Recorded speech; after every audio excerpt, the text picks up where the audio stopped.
Dear warm leaders, good morning. Good morning. Very good morning. Good morning. So జోష్ నింపుకోవాలి మనము, ఎందుకంటే అత్యంత ప్రతిష్టాత్మకంగా మన ప్రపంచ వ్యాప్తంగా ఉన్న ఆర్య వైశ్యులను ఏకతాటిపై తెచ్చి మరి ఏదైతే దుబాయ్ లో అబుదాబిలో గ్లోబల్ కన్వెన్షన్ చేసుకుంటున్నారు కాబట్టి మీరందరూ కూడా ఉత్సాహంగా ఉల్లాసంగా ముందుకు రావాలని కోరుకుంటూ ఈరోజు ప్రధానంగా ప్రిపరేటరీ మీటింగ్ ఒక సన్నాహక సమావేశం పెట్టుకున్నాం మనం.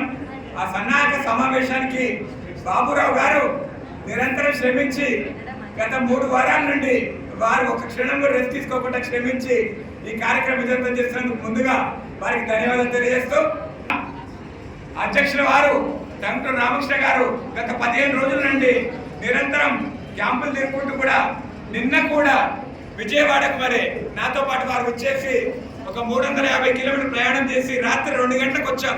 అయినా కూడా మన వెరీ యాక్టివ్ గా మన సమావేశం రావడం వారికి హృదయపూర్వక ధన్యవాదాలు. ప్రధానంగా ఈరోజు ఇక్కడ చూస్తే హాల్లో ఉన్న వాళ్ళందరూ అత్యంత మహారథులు. ఇక్కడ నో డౌట్ మన అబుదాబి కన్వెన్షన్ తప్పకుండా సక్సెస్ అయితే ఇక్కడ మెంబర్స్ తక్కువ రావచ్చు, కానీ అందరు కమిటెడ్ మెంబర్స్ కమిటెడ్ లీడర్స్ అందరూ కూడా ఈరోజు రావడం చాలా సంతోషం. పెద్దలు అందరూ వచ్చారు, బండారు సుబ్బారావు గారు చెప్పారు, మరి ఇంకా పెద్ద రవి గారు వచ్చారు. అందరూ ఇక్కడ ఉన్న వాళ్ళందరూ చాలా పెద్ద మహారథులు. ప్రధానంగా మేము చెప్పబోయేది, ఎందుకంటే మన కన్వెన్షన్ నవ్వుతో నా భవిష్యత్తు ఏదైతే 2022 జూలైలో శంషాబాద్ లో జరుపుకున్న కన్వెన్షన్ తిరుగు లేదు. వాంకు మైలేజ్ ఎలాంటి మైలేజ్ పెట్టిందంటే ఎవరు కూడా మర్చిపోలేరు. ఒక ఆర్యవైశ్య కమ్యూనిటీ కాదు, అన్ని కమ్యూనిటీలో ఉన్న వాళ్ళందరూ కూడా మన బాంబు వైపు చూస్తున్న తరుణం వచ్చింది మనకు. అలా మైలేజ్ పెంచుకుంటూ రామకృష్ణ గారి నేతృత్వాన్ని మనం ప్రయాణం చేస్తా ఉన్నాం. ఆలోచన వచ్చింది, మనము ఏదైతే మన ప్లాట్ఫామ్ ఇక్కడ హైదరాబాద్ లో ఏదైతే పెట్టుకున్నామో అంతర్జాతీయ స్థాయిలో 50 దేశాల్లో ఉన్న వైశ్యుల్ని 18 రాష్ట్రాల్లో ఉన్న ఆర్య వైశ్యులందరినీ కూడా ఏకతాటిపై తీసుకువచ్చి ఒక చక్కటి కన్వెన్షన్, ఎందుకంటే మిగతా ఏ ఆర్గనైజేషన్ కూడా పెట్టలేదు, ఏ కమ్యూనిటీ ఆర్గనైజేషన్ కూడా పెట్టి ఇలాంటి ధైర్యం చేయలేదు. రామకృష్ణ గారు గత 18 పెద్దలు మాట్లాడుతూ కాలుకి తలకు దెబ్బ తగిలినా కూడా పట్టి వదలకుండా సింగిల్ ఏదైతే ఆర్మీగా వారు ప్రయాణం చేసి దీన్ని సక్సెస్ చేయాలని చూస్తున్నారు. ఈ స్టేటస్ క్వశ్చన్ ఇది సక్సెస్ చేసుకోవడం మనందరి బాధ్యత, మనందరి కర్తవ్యం. సో మీరు అందరూ ఒకళ్ళు ఒక 50 మందిని మినిమం, ఒక 20 మందిని మినిమం మనందరం కూడా తీసుకురావడానికి మీ అందరి ప్రయత్నం అందిస్తాడు. స్పందించి మన గౌరవాన్ని పెంచుతాడు, మన మైలేజ్ని పెంచుతాడు.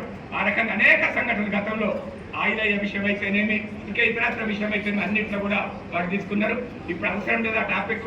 ప్రధానంగా మన ముందున్న జయం ఒకటే, మనందరం కూడా కలిసి కట్టుగా ఏదైతే జూలైలో ఏదైతే కన్వెన్షన్ హైదరాబాద్ జరుపుకున్నామో, మరి ఈరోజు అబుదాబి దుబాయ్లో జరుపుకున్న కన్వెన్షన్ ను విజయవంతం చేయడానికి మీ అందరూ కూడా మరి ఇక్కడికి ఇచ్చేసిన వాళ్ళందరూ కూడా నిజంగా చూశాను. మరి జిల్లాలకు వెళ్తే నల్గొండ జిల్లా, సూర్యాపేట జిల్లా, యాదాద్రి జిల్లా, మరి అన్ని జిల్లాలకు వెళ్తే కూడా అక్కడ స్పందించారు. వాళ్ళని కోఆర్డినేట్ చేయాలి, వాళ్ళకి విషయాలు చెప్పాలి, వాళ్ళు కాల్ చేస్తే మాట్లాడాలి. నిజంగా ఇక్కడికి లోటస్ ట్రావెల్ కానీ సదరన్ ట్రావెల్ కానీ అందరూ ఇచ్చేశారు. మీరందరూ వారితో సహకారం తీసుకోండి. వారి సహకారం తప్పకుండా మంచిగా మేము మీకు ఒక్క రోజు మాత్రమే కన్వెన్షన్ ఉంటారండి, క్లారిటీ క్లియర్ చెప్తున్నాము. మిగతా 4 రోజులు చక్కగా మన సైట్ సీయింగ్ కూడా అయిపోతుంది. దుబాయ్ అనేది ఒక మంచి పర్యాటక కేంద్రం, చూసుంటాము. నేను కూడా చాలాసార్లు పోయినా, ఎన్నిసార్లు చూసినా కూడా అది ఇంకా చూసే పర్యాటక కేంద్రం అందరూ మరవద్దు. కాబట్టి మీ అందరూ ఒకటే చేతులెత్తి నమస్కరిస్తా ఉన్నా.